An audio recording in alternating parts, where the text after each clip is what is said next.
Débat du grand jury, RTL, Le Figaro LCI. Face à face ce soir, Marine Le Pen, Arnaud Montebourg. Le débat est dirigé par Jérôme Chapuis. Et nous sommes de retour dans le grand studio d'RTL pour ce face-à-face entre Arnaud Montebourg et Marine Le Pen. Je vais laisser la parole à Frédéric Delpech dans un instant. On laisse terminer quand même ce débat sur les marchés publics. Les marchés publics, l'Europe. Marine Le Pen, vous accusez Arnaud Montebourg de ne pas défendre nos entreprises dans la compétition internationale et notamment du fait des règles européennes. J'ai répondu sur le protectionnisme. Les marchés publics, c'est une question importante. D'ailleurs, il y a un règlement en discussion en ce moment au Parlement européen et entre les États membres sur la réciprocité des marchés publics. Pour la première fois, c'est pour ça que ça bouge en Europe, on aurait bien tort de s'en priver, pour la première fois, vous avez des gens qui sont des élus européens qui disent il serait temps quand même que quand les autres États nous ferment leurs marchés publics, nous on leur ferme à notre tour ce qu'on appelle la représaille, c'est-à-dire ce qui nous arrivera si on décide de faire une politique de protection nationale et non plus européenne comme première puissance mondiale. Donc ça progresse. Et par ailleurs, je voudrais vous dire, nous avons les chiffres de l'administration américaine sur ce que sont que les marchés publics aux États-Unis d'Amérique. Ils sont en dessous en faveur de leur PME que nous. Donc nous devons encore faire des efforts considérables. D'ailleurs, c'est ce que je demande en fait. En vérité, ce n'est pas tellement les marchés publics. Là où on a un vrai déficit, c'est les grandes entreprises du CAC 40 qui ne font pas travailler la France. Et ça, c'est un énorme problème. Et je leur ai dit, je relèverai les compteurs. Nous avons nommé un médiateur qui s'occupe des relations entre les PME et les grandes boîtes pour leur demander d'être beaucoup plus patriotes. Et la pression patriotique va continuer à s'intensifier. C'est notre politique, Madame Le Pen. Non, Monsieur Montebourg, vous avez en juin 2013, je ne sais pas si vous avez considéré que c'était un bouleversement, moi j'ai trouvé ça dérisoire. Vous avez dit l'État va réserver d'ici 2020, d'ici là, je ne sais pas combien de boîtes seront tombées, 2% de la commande publique, c'est-à-dire un pauvre milliard aux entreprises innovantes. Vous croyez que c'est ça ce qu'on attend? Aux États-Unis, tous les marchés entre 2500 et 100 000 $ sont réservés aux PME américaines. Au-dessus de 100 000 $, elles sont réservées s'il y a 2 PME qui arrivent à se partager le travail. Si seule une grande entreprise peut répondre, la PME se voit attribuer une réserve, la réservation partielle du marché. Si il y a plus de 500 000 $ en jeu pour le marché public, elle doit comporter un plan de sous-traitance pour les PME. Alors le jour où vous aurez mis en œuvre des mesures telles que celle-là, très honnêtement, je pense que vous aurez un tout petit peu avancé sur la défense de nos entreprises et sur le patriotisme économique. Mais je vais vous dire, Madame Le Pen, tant que vous n'aurez pas avancé, monsieur, à ce moment-là, ce seront des des mots. Des jolis mots, j'entends bien. Non, il n'y a pas de jolis mots. Il y a des actes. Vous savez, moi, je passe mon temps à botter les fesses d'un certain nombre d'acheteurs publics. Je les ai réunis pour la première fois. Ça n'avait jamais été réuni parmi eux. Je leur ai dit, écoutez, vous faites du droit, mais moi, je suis désolé. Je fais du patriotisme industriel. Donc maintenant, vos histoires de droit, vous le faites passer au deuxième rang, vous respectez la loi, mais surtout, vous donnez satisfaction à nos PME. Et de ce point de vue-là, je dois vous dire que nous progressons. Nous avons progressé d'1%. La part des PME françaises dans l'achat public, c'était de 22,4 en 2011. Nous avançons vers 23. En Angleterre, c'est 19.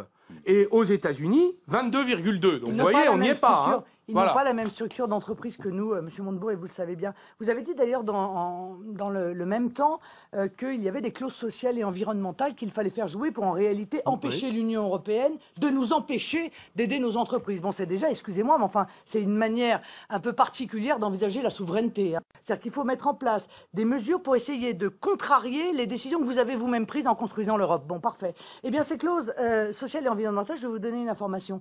Nous avons déposé 6 vœux et motions au Conseil régional du Nord-Pas-de-Calais. 6 pour que ces clauses sociales et environnementales qui permettent de donner un tout petit avantage à nos entreprises soient votées.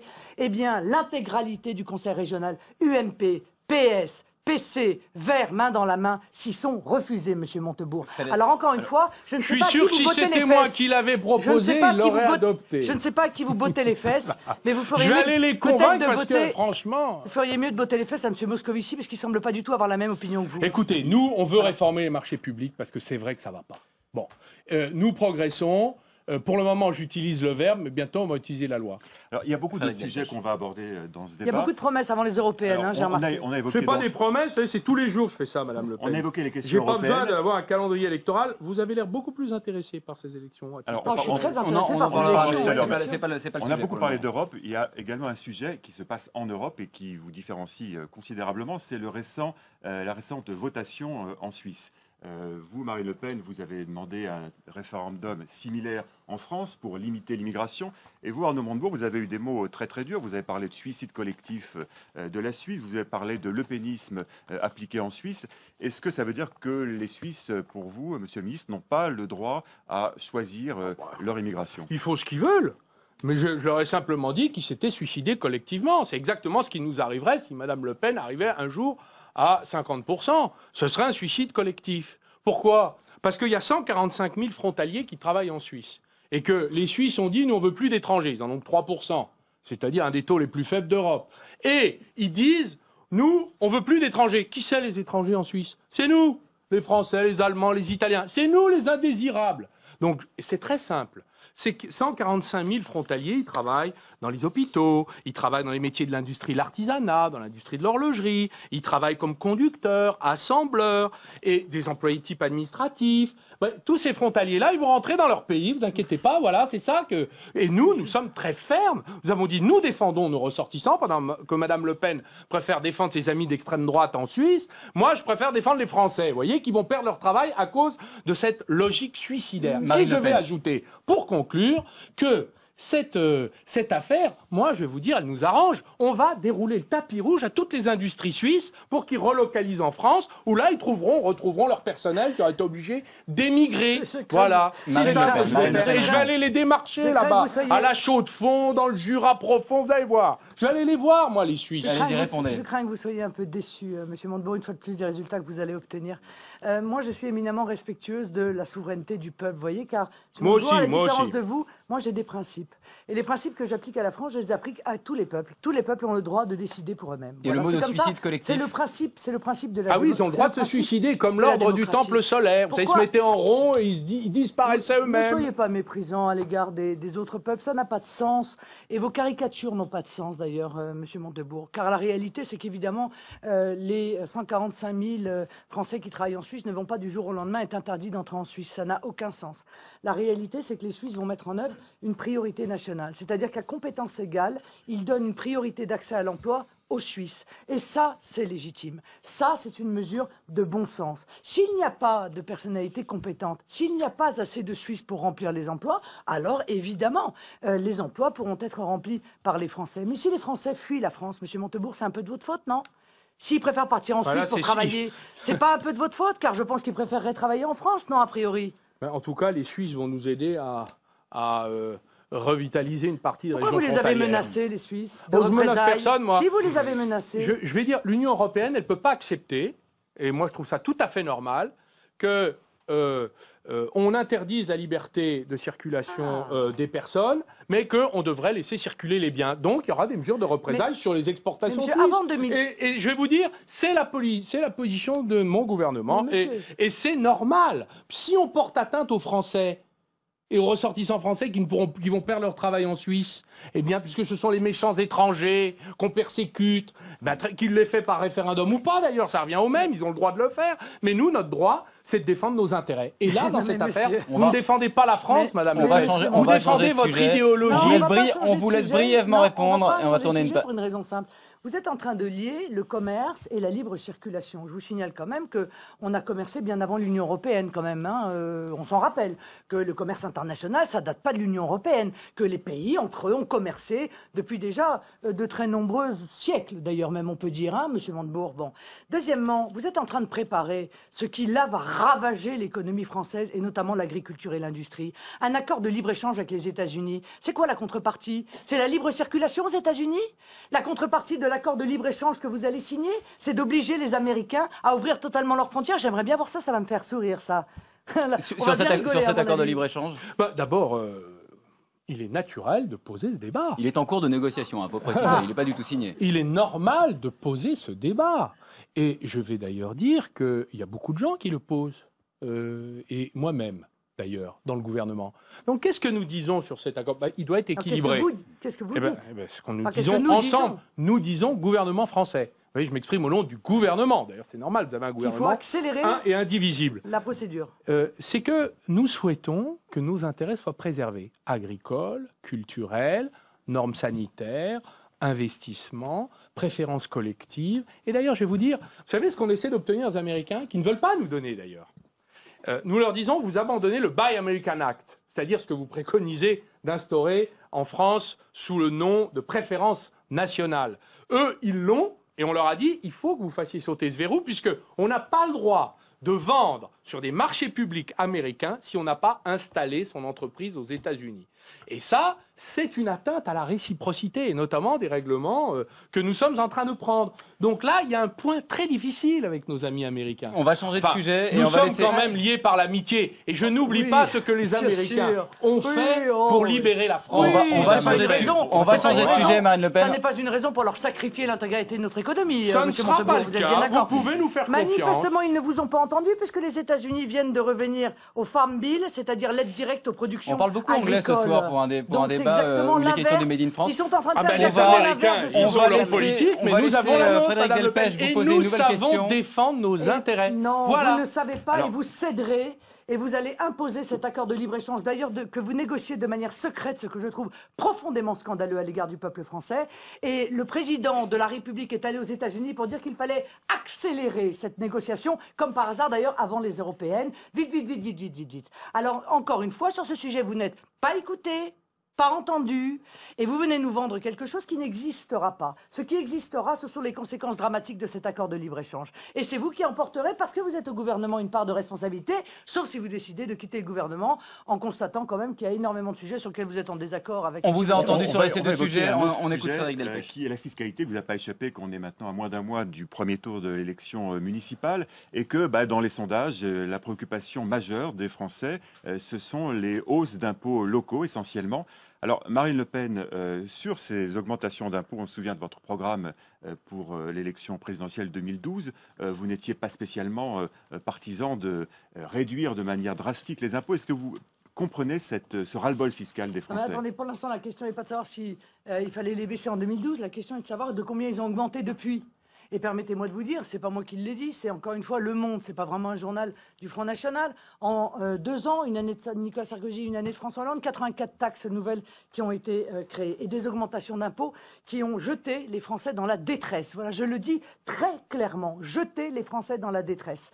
Et ça n'est pas fini, puisqu'encore une fois, après les européennes, je leur propose de mettre leur ciré parce que ça va tomber comme un gravelotte. Voilà, parce qu'on retient C'est-à-dire que le toutes gouvernement les cache des hausses augmentations. futures d'impôts, Mais c'est ce que vous voulez dire? Mais évidemment, parce qu'il faut bien les trouver. Alors, vous voulez que je vous rappelle, hausse de la TVA au 1er janvier à 20%. Vous me direz, l'UMP voulait l'augmenter à 24%. Alors, c'est vrai que le Parti Socialiste, pour un coup, était un peu en dessous. Baisse du quotient familial, suppression de la réduction d'impôt pour les enfants scolarisés. La loi de finances 2014 qui rend imposable pour le salarié la contribution patronale sur les garanties complémentaires. Ça a été une très mauvaise nouvelle qu'ont appris les salariés, etc., etc. Alors, ça n'est plus supportable. D'autant qu'encore une fois, monsieur, et j'en terminerai par là, ce que le gouvernement refuse de comprendre, c'est que le seul moyen de faire baisser les charges des entreprises, c'est de changer le modèle économique pour retrouver la voie de la croissance et de l'emploi. Car l'immense majorité des déficits qui sont ceux de la France sont en réalité, représentent en réalité le coût du chômage. Le gouvernement cache des futures hausses d'impôts? Le gouvernement est en train de faire un plan d'économie, ce qui est une chose très courageuse, très difficile. Et d'ailleurs, moi je voudrais dire que quand Mme Le Pen et son parti a eu des municipalités, Dreux, Orange, Marignane, Toulon, Vitrolles, tous ceux qui sont restés au Front National, parce qu'il y en a un certain nombre qui ont pris la tangente, ont laissé des villes ruinées, C'est faux. avec des affaires politico-financières en série, en Enfin, les ribambelle. affaires politico-financières... Et en plus, OPS, et en plus des détournements de fonds publics à la clé, ça c'était Monsieur le Chevalier. OPS, On fait le ménage, voilà, mais là apparemment pas. Non, vous faites pas le ménage. Et je vais non. vous Monsieur dire, Guérini, Madame Le vous avez Pen, mis combien de temps à les virer municipalités que vous avez gérées, C'est faux. pourquoi ils ont tous été battus à C'est votre pas avis? vrai. C'est Ils pas ont tous vrai, été monsieur. battus, sauf ceux qui Ça- ont quitté votre parti Non, mais- pour faire une autre politique. Non, mais les Pourquoi? Parce que vos solutions, Non, c'est regardez, les solutions Chauffaille désastreuses. réélu au premier tour. Ah ben, Orange Madame réélu Bignon, au premier tour. Madame Bignon n'est plus à votre parti. Ah Elle a ouais, quitté d'accord. votre parti. Je peux Non, vous le mais les dire, elle, est autres dans mon- aussi, elle hein. était dans mon conseil général. Les autres aussi, je vais vous dire même mieux, Monsieur Montebourg. Je vais Ils vous apprendre ont quelque fui. chose. Je vais vous apprendre quelque chose que vous ne savez pas. Jean-Marie Chevalier, c'est vrai qu'il s'est mal tenu, et ce sont les conseillers municipaux Front National qui lui ont fait perdre son poste de maire. Vous voyez, nous on a réagi plus vite que le PS avec Guérini, et avec Dallongeville, et avec Mélic, et avec Cucheda, et avec tous les autres. Frédéric Delpech. Arnaud Montebourg, sur le Conseil stratégique de la dépense publique, le gouvernement doit trouver 50 milliards recettes en plus, enfin de dépenses en moins, pourrait-on dire comme ça. Est-ce que pour l'instant, on n'a pas le sentiment d'avoir beaucoup de précision? Ça reste très flou. Est-ce qu'il y a vraiment une volonté réelle du gouvernement? Oui, très sérieuse. D'ailleurs, je dois vous dire, je peux témoigner d'une chose. Quand j'étais le président de mon département, en Saône-et-Loire, j'ai hérité d'une collectivité locale qui était en grave difficulté, pour ne pas dire en quasi-faillite. Nous avons fait un exercice, nous avons supprimé 10% des dépenses. C'était très dur. Les élus étaient contre, le MEDEF manifestait à mes portes, parce que le MEDEF, ils sont pour les baisses d'impôts à Paris, mais quand on dit on va supprimer les routes, là, ils commencent à faire des manifs dans le bureau du président du département local, ce que j'étais à l'époque, quand je n'étais pas au gouvernement à l'époque. Eh bien, nous avons pris des décisions très difficiles, mais nous y sommes parvenus. Et nous avons même gagné les élections, contrairement à tous les séides du Front National qui ont été régulièrement battus aux élections locales. Sur les 50 milliards, il n'y a pas beaucoup de précisions aujourd'hui. Mais c'est normal, parce qu'on est en discussion. Donc vous aurez les précisions quand on va laisser Marine Le Pen répondre. On va laisser Marine Le Pen répondre. 50 milliards d'euros à trouver. 50 milliards d'euros à trouver, vous les trouvez où? Vous les trouvez où? Excusez-moi. Non, mais vous, si vous étiez au pouvoir... moi je les trouve. Oui, parce qu'on ne sait toujours pas ce que vous proposez. Je les trouve dans l'immigration. Je les trouve dans les 7 milliards qu'on verse à fonds perdus à l'Union européenne chaque année. Je les trouve dans la fraude sociale. Je les trouve dans les doublons de compétences entre les collectivités. Je les ai là, les doublons de compétences. C'est très intéressant. Avec la clause générale de compétences, tout le monde s'occupe de tout. Alors, par exemple, prenons juste la culture, financée par les régions, les départements, la commune et l'État.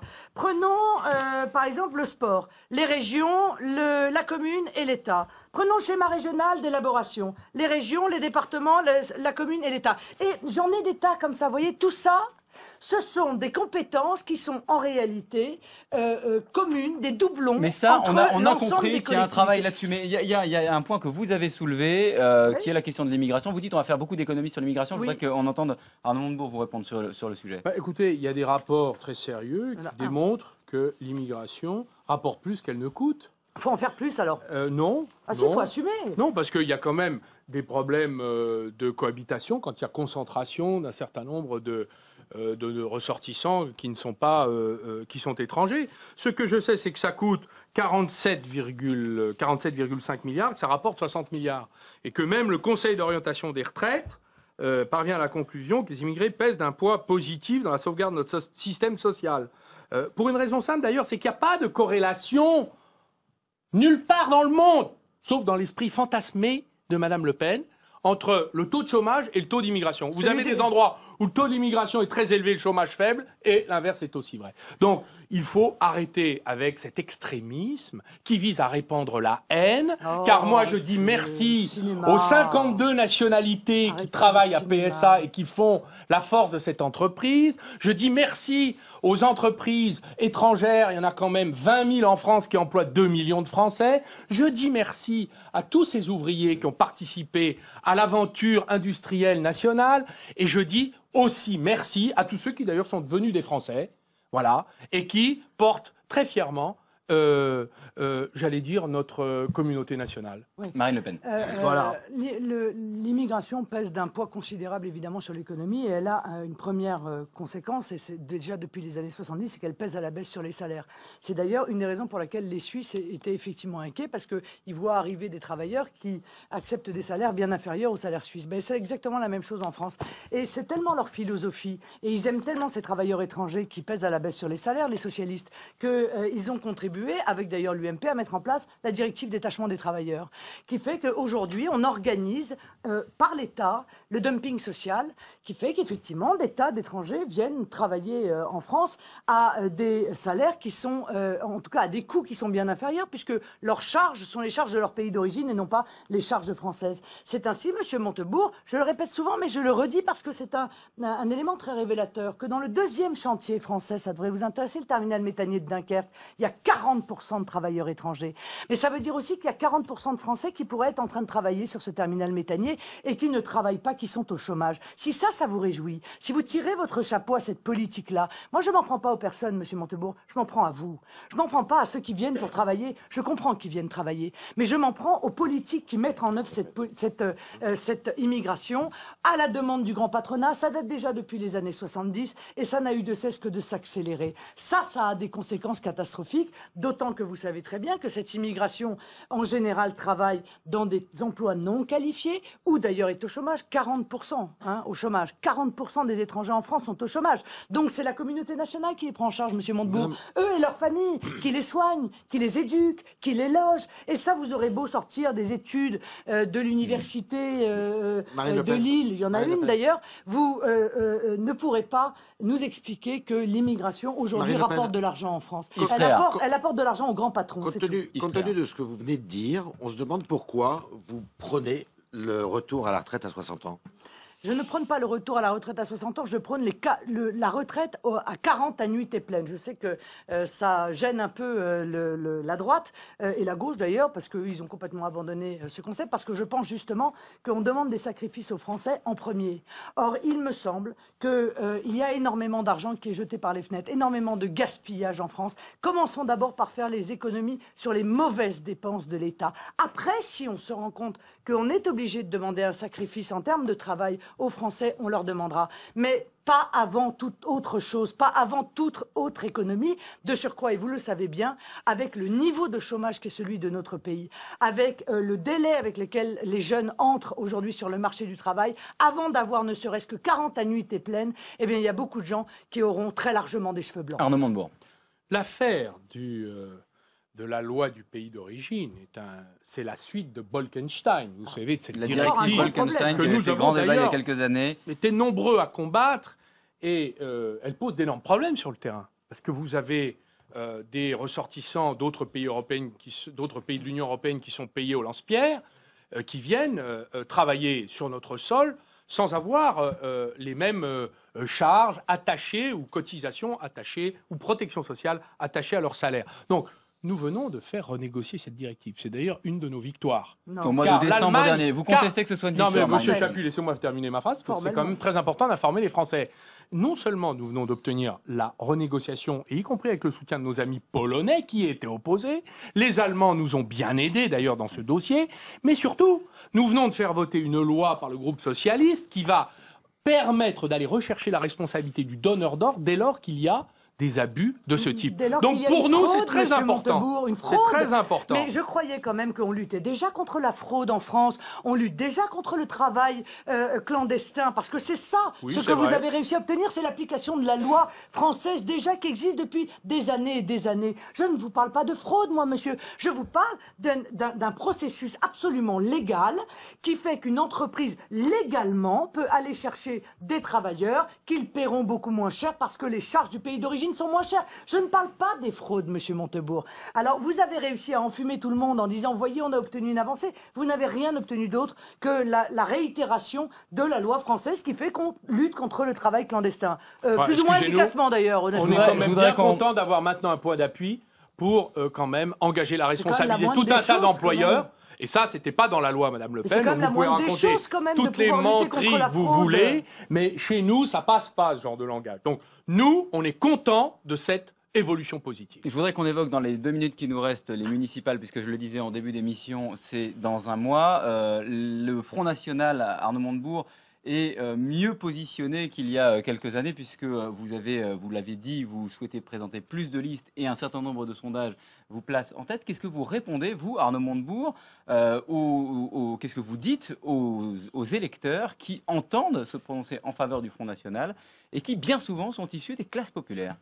D'abord, je voudrais leur dire que le Front National est un parti qui propose des solutions extrêmement dangereuses. Le retour au franc Le Pen, c'est le programme de l'Argentine à l'époque de la faillite du Peugeot convertible, quand les mères de famille allaient taper dans les casseroles pour demander à manger à leur gouvernement. C'est l'autarcie albanaise. D'ailleurs, regardez son programme, vous verrez, et avec un brin de purification ethnique. Vous voyez ce que je veux dire? C'est pas très agréable. Donc quand je regarde que d'ailleurs votre directeur de campagne... Et ses ministres. Mais plus que jamais, madame, quand je vous combats. Plus que jamais. Et je vais vous dire, votre directeur de campagne a annoncé 1000 listes aux municipales. Vous n'en avez pas fait plus de 500. 1000, mais qu'est-ce que vous racontez? Pas plus de 500. Pourquoi? Montebourg, on n'arrive pas à faire ces listes. Monsieur Montebourg, parce que les gens ne veulent pas adhérer aux positions extrémistes du Front National. démagogique, qui passe son temps à vociférer, mais qui n'a pas le début d'une solution, sauf extraordinairement dangereuse. Et tout ça pour couronner le tout, moi je n'oublie pas que le président d'honneur du Front National a fait il y a quelques années, l'éloge de la Gestapo et de l'occupation allemande. Donc tous les Français, ils ont ça en tête. Vous voyez ce que je veux dire? Et comme disait ma grand-mère, madame, les chiens ne font point des chats. On va laisser, on est quasiment à l'équilibre du temps de parole. On va laisser Marine Le Pen répondre très rapidement. Écoutez, je constate que j'ai dû mettre un certain nombre de scuds à M. Montebourg pour qu'il en arrive à la fin du débat à retomber dans ces grotesques caricatures. Ça n'est pas du niveau, effectivement, d'un ministre. Et je remarque que toutes les solutions, en tout cas économiques, que nous avons proposées envers et contre tout, contre les partis politiques, contre les églises, contre les mages et contre je ne sais qui d'autre, eh bien, il est en train de nous dire ce soir qu'il est parfaitement d'accord avec les solutions qui ont été celles du Front National. Vous êtes peut-être d'accord avec moi, mais moi je ne serai jamais d'accord avec vous, Madame Le Pen. Et que nous avons été les premiers courageusement. Et ça, vous n'arriverez pas à le faire oublier, Monsieur Montebourg. C'est vous qui venez vers nous et pas l'inverse. Merci à tous les deux. On est à 10 secondes. C'est déjà fini, moi, il me faudra encore une heure. Écoutez, revenez quand vous voulez. On pourra éventuellement faire le match retour. Il y a des mots assez forts qui ont été prononcés ce soir. La semaine prochaine, autre débat dans cette émission. N'oubliez pas ma grand-mère, Madame Le Pen. Le débat est terminé. Le débat est terminé. Merci à tous les deux. Faites-lui un procès à ma grand-mère. La semaine prochaine, nous aurons une autre ministre dans ce studio, Najat Vallaud-Belkacem. Je traite les injures par le mépris, Monsieur le ministre. C'est pas une injure, c'est une vérité. On s'arrête là. Vous savez en prononcer quelques fois. L'émission est terminée. Merci fini, à tous les deux. Oui, c'est déjà terminé. Dans un instant, sur RTL, les sports avec Ludovic Van de Kerkhoff. Quant à nous, on se retrouve dans une dizaine de minutes sur LCI et dans la foulée sur RTL.fr, elfigaro.fr pour le débrief de ce débat.